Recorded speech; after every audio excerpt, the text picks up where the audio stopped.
அழைக்கிறான் மாதவன். எல்லோருக்கும் வணக்கம். இன்னைக்கு நம்ம என்ன டாபிக் டிஸ்கஸ் பண்ண போறோம் அப்படின்னா கர்மா, அதாவது விதி அப்படின்னு கூட எடுத்துக்கலாம். ஏன்னா பல பேரோட இன்னைக்கு கேள்வி என்னவா இருக்கு அப்படின்னா, இந்த வாழ்க்கை, நான் வாழக்கூடிய வாழ்க்கை விதிக்கு உட்பட்டதா இல்லை விதிக்கு அப்பாற்பட்டு இருக்கா? அதாவது இந்த வாழ்க்கையை நான் தான் நடத்துறேன்னா இல்லை விதின்ற ஒரு விஷயம் என்ன எல்லா செயல்களையுமே பண்ண வைக்குது, என்னோட வாழ்க்கை எல்லாமே விதி தான் நடத்துதா அப்படின்ற கேள்வி இன்னைக்கு இருக்குது. இந்த கர்மா அப்படின்ற ஒரு விஷயத்துக்குள்ள போறதுக்கு முன்னாடி இதை பத்தின ஒரு சின்ன விளக்கம் மட்டும் கொடுக்குறேன். என்ன அப்படின்னா, ஏன்னா சில பேர் கர்மா அப்படின்னா ஒன்லி கெட்டது மட்டும்தான் அப்படின்னு சொல்லி நினைச்சுக்கிறாங்க. அது அப்படி கிடையாது. நல்ல கர்மாவும் இருக்கு, கெட்ட கர்மாவும் இருக்குது. அது நீங்க பண்ண செயலோட பிரதிபலன் தான் அந்த கர்மா. இப்போ ஃபார் அன் எக்ஸாம்பிள் என்ன சொல்லலாம் அப்படின்னா, இப்போ ஃபேன் சுவிட்ச் போடுறீங்கன்னு வைங்களேன், ஃபேன் சுற்றுது. அப்போது ஒரு செயல் பண்ணியிருக்கீங்க, அதுக்கான ரிசல்ட் அப்படின்னு ஒன்று இருக்கு இல்லையா, அதுதான் கர்மா. அப்போ நீங்கள் நல்லது பண்ணியிருந்தீங்க அப்படின்னா நல்லது நடக்கும், கெட்டது பண்ணியிருந்தீங்க அப்படின்னா அது கெட்டது நடக்கும். ஸோ உங்களோட மைண்டு, அதாவது உங்களோட நீங்கள் ஒரு செயல் பண்ணும்போது உங்களோட இன்டென்ஷன், உங்களோட நோக்கம் என்னவா இருந்தது அப்படின்றத பொறுத்து தான் அந்த கர்மா வந்து தீர்மானிக்கப்படுது.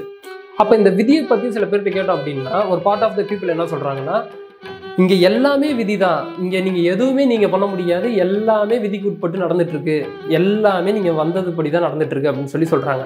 இன்னும் பார்ட் ஆஃப் த பீப்புள் என்ன சொல்கிறாங்கன்னா, இங்கே எல்லாமே நீங்கள் இண்டிபெண்ட்டாக நடத்தக்கூடிய விஷயந்தான், எதுவுமே விதிக்குள்ளேயே போகலை அப்படின்னு சொல்லி சொல்கிறாங்க.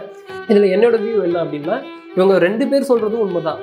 ஏன் அப்படின்னா, ஒரு வினை பயன் பண்ணியிருக்கீங்க, அதாவது 3 வகையான கர்மா சொல்லுவாங்க இல்லையா, சஞ்சித கர்மா, பிராப்த கர்மா, ஆகாமிய கர்மா. சஞ்சித கர்மா என்ன அப்படின்னா, போன ஜென்மத்தில் நீங்கள் பண்ண அந்த கர்மாக்களோட தொகுப்புகள் தான் வந்து சஞ்சித கர்மா. இந்த பிராப்த கர்மா அப்படின்னா, இந்த ஜென்மத்தில் நீங்கள் என்ன அனுபவிக்க போகிறீங்க அப்படின்றது இந்த ஜாதக கட்டம் சொல்லும், அதுதான் வந்து பிராப்த கர்மா. ஸோ ஆகாமிய கர்மா அப்படின்னா என்னன்னா, இந்த ஜென்மத்தில் நீங்கள் இங்கே என்ன பண்ண போகிறீங்களோ அதை திரும்பவும் போய் சஞ்சித கர்மா கூட சேர்ந்துடும். அப்போது இங்கே நீங்கள் பண்ணக்கூடிய செயலுக்கு மட்டும் கிடையாது, நீங்கள் நினைக்கக்கூடிய ஒரு செயலுக்குமே இங்கே கர்மான்ற ஒரு விஷயம் இருக்குது. இப்போ ஒரு விஷயம் நீங்கள் நினைக்கிறீங்க அப்படின்னா, அந்த நினைப்பால் ஒரு ரிசல்ட் ஒன்று ஏற்படும், அதுவும் கர்மா தான். நீங்கள் கெட்டது மைண்டில் நீங்கள் போட்டு நினச்சிங்கனாலும் அது திரும்பவும் உங்களை வந்து தாக்கும், அந்த மைண்ட் அளவால் உங்களை வந்து தாக்கும்.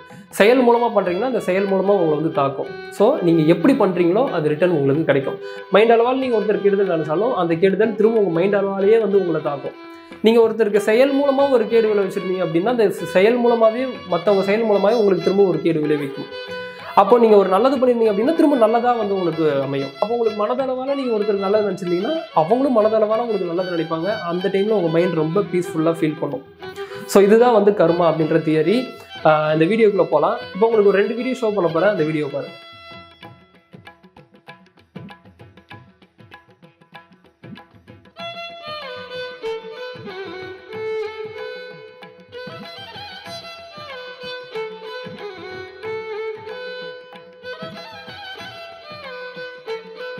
ஸோ இந்த ஒரு வீடியோ பார்த்துருப்பீங்க.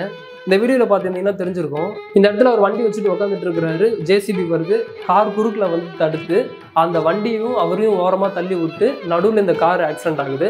அப்போது அவருக்கு நடக்கக்கூடிய விஷயத்தை தடுத்துருது, அந்த ஆக்சிடென்ட்டை அவருக்கு தடுத்துருது. அப்போ இது எது காப்பாத்துச்சு அப்படின்னா, அவர் செய்து வைத்த கர்ம வினைகள் அவரை காப்பாத்துச்சு. இப்போ இன்னொரு வீடியோ பார்ப்போம்.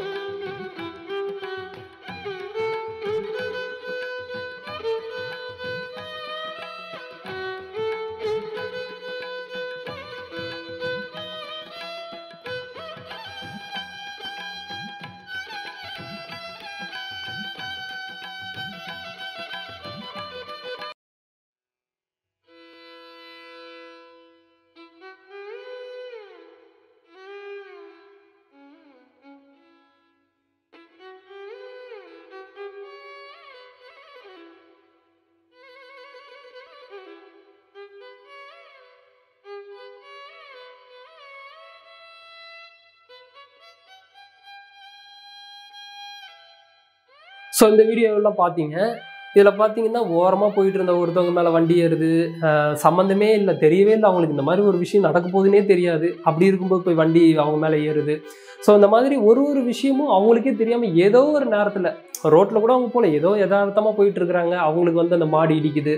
ஸோ இந்த மாதிரி விஷயங்கள் எல்லாமே வந்து பார்த்தீங்கன்னா அவங்க செய்து வைத்த கர்ம வினைகள்.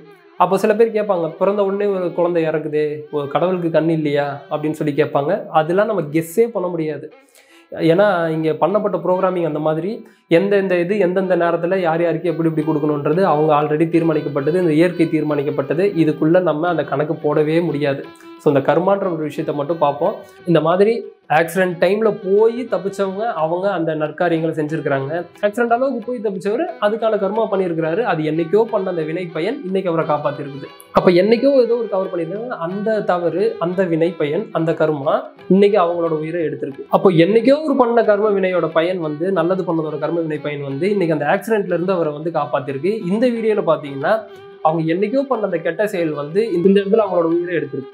இது எல்லாமே இப்போ உங்களுக்கு நான் ஒரு வீடியோஸ்ல இருந்து எடுத்த ஒரு ஃபுட்டேஜ் தான் உங்களுக்கு காமிச்சேன். என்னோட ரியல் லைஃப்ல என்கிட்ட பகிர்ந்தவங்களோட ஒரு கதையை உங்ககிட்ட பகிர்றேன். ஹஸ்பண்ட் அண்ட் ஒய்ஃப் 2 பேருமே வந்து சந்தோஷமா இருந்தாங்க மேரேஜுக்கு அப்புறம். அதுக்கப்புறம் அந்த ஹஸ்பண்ட் வந்து பார்த்தீங்கன்னா ரொம்ப கொடுமைப்படுத்த ஆரம்பிச்சார். எப்படி கொடுமைப்படுத்த ஆரம்பிச்சாருன்னா, டெய்லி மனைவி அடிக்கிறது, உதைக்கிறது தான். காலில் எட்டி உதைப்பாராமா. அவர் இது என்கிட்ட ஷேர் பண்ணவர் வந்து இந்த எட்டி உதைச்சாருன்னு சொல்கிறேன் இல்லையா, அவரோட அண்ணன் தான் என்கிட்ட இந்த விஷயத்தை ஷேர் பண்ணுறாரு. டெய்லியும் போட்டு காலில் எட்டி உதைச்சி அடிப்பாராமா. ஒரு நாள் என்ன ஆகுதுன்னா, கார் ஒன்று வாங்குறாங்க. அதை டீ போர்டு போட்டு அவர் ஓட்ட ஆரம்பிக்கிறாரு. ஓட்ட ஆரம்பிச்சோடனே கார் ஆக்சிடென்ட் ஆகுது. எந்த காலில் எட்டி உதைச்சாரோ அந்த கால் அவருக்கு போயிடுது. ஸோ இந்த கர்மா பாருங்க, இது எப்போ வந்து தாக்குன்னு சொல்லவே முடியாது. அவர் பண்ணதுக்கான பயன் இந்த ஜென்மத்திலேயே அனுபவிச்சிட்டாரு. இன்னொரு விஷயமும் சொல்கிறேன். நாங்கள் கொடுத்துட்டு இருந்த வீட்டில் ஒருத்தர் என்ன பண்ணுவாராமா, இந்த பல்லியெல்லாம் பிடிச்சி செவுத்துல அந்த மூக்கை வச்சு தேய்ச்சிட்டே இருப்பாராம்மா, பல்லியோட மூக்கை. அந்த பல்லிக்கு மூக்கையே வந்து ரொம்ப தேஞ்சு போயிடும், ரத்தம் வந்துடும். சரி, அவரோட வேலையே இதுதான், எந்த பல்லியை பார்த்தாலும் பிடிச்சி தேய்க்கிறது. அவருக்கு பிறந்த குழந்தை எப்படி இருந்ததுன்னு பார்த்தீங்கன்னா, சேம் அதே மாதிரியே அந்த தேரை விழுந்து மூக்கு அதே மாதிரி பல்லிக்கு தேய்க்கும் போது எப்படி இருந்ததோ அதே மாதிரி அவரோட குழந்தைக்கு ஏற்பட்டுச்சு.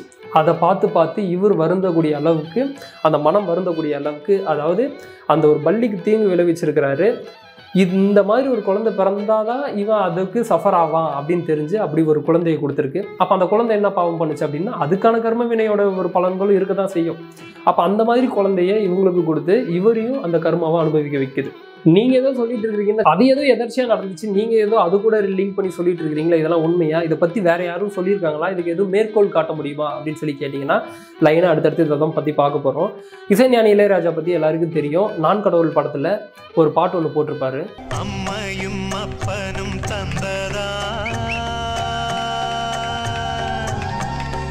இல்லையாதின் வல்வினை சூழ்ந்ததா, அம்மையும் அப்பனும் தந்ததால் இல்லையாதின் வல்வினை சூழ்ந்ததால் இம்மையை நான் அறியாததா, இம்மையை நான் அறியாததா, சிறு பொம்மையின் நிலையினில் உண்மையை உணர்ந்திட பிச்சை பாத்திரம் ஏந்தி வந்தேன் ஐயனே என் ஐயனே. இப்போ இந்த பாட்டு பார்த்துருப்பீங்க. அம்மையும் அப்பனும் தந்ததா இல்லை ஆதியின் வல்வினை சூழ்ந்ததா? இது இந்த உடம்புன்றது அம்மையும் அப்பனும் தந்ததா இல்லை ஆதியின் வல்வினை சூழ்ந்ததா? இந்த உடம்புன்னு நீங்கள் எடுத்துக்கலாம், இல்லை அந்த நற்காரியங்கள் கெட்ட காரியங்கள், அதான் அந்த கர்மா அப்படின்றதும் நீங்கள் எடுத்துக்கலாம். அம்மையும் அப்பனும் தந்ததா இல்லை ஆதியின் வல்வினை சூழ்ந்ததா? இன்மையை நான் அறியாததால், இந்த உண்மையை நான் அறியாததால் சிறு பொம்மையின் உருவினில், இந்த உடம்பை சொல்கிறேன், இந்த பொம்மையின் உருவினில் உண்மையை உணர்ந்திட பிச்சை பாத்திரம் ஏந்தி வந்தேன்னு சொல்லிட்டு அழகாக ஒரு லிரிக்ஸ் எழுதியிருப்பாரு. இது சும்மாலாம் எழுத முடியாது, அந்த அளவுக்கு மெய்ஞானம் இருந்தால் மட்டும்தான் எழுத முடியும். சரிங்க, இசைஞானி சொல்லிட்டாரு, மெய்ஞானி ஏதாவது சொல்லியிருக்கிறாரா அப்படின்னா, பட்டினத்தாரை பற்றி தெரிஞ்சவங்களுக்கு தெரியும். ஒரு மன்னர் வந்து கழுகு மரம் வந்து பட்டினத்தாரை ஏற்ற போறாரு. அப்போ பட்டினத்தார் அங்கே நின்று பாடுறாரு ஒரு பாட்டு. என் செயலாவதி யாதொன்றுமில்லை இனி தெய்வமே,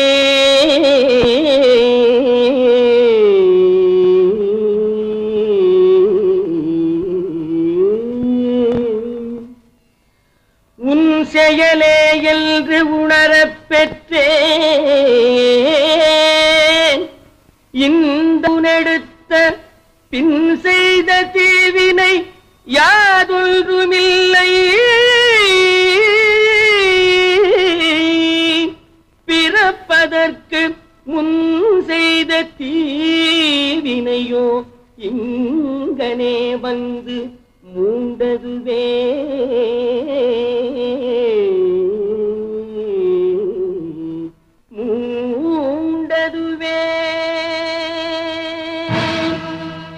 இந்த பாட்டெலாம் நான் பாடினா அந்த அளவுக்கு ஒர்த்தாக இருக்காதுன்னு தான் நான் உங்களுக்கு ஃபுட்டேஜாக போட்டு விட்டுறேன்.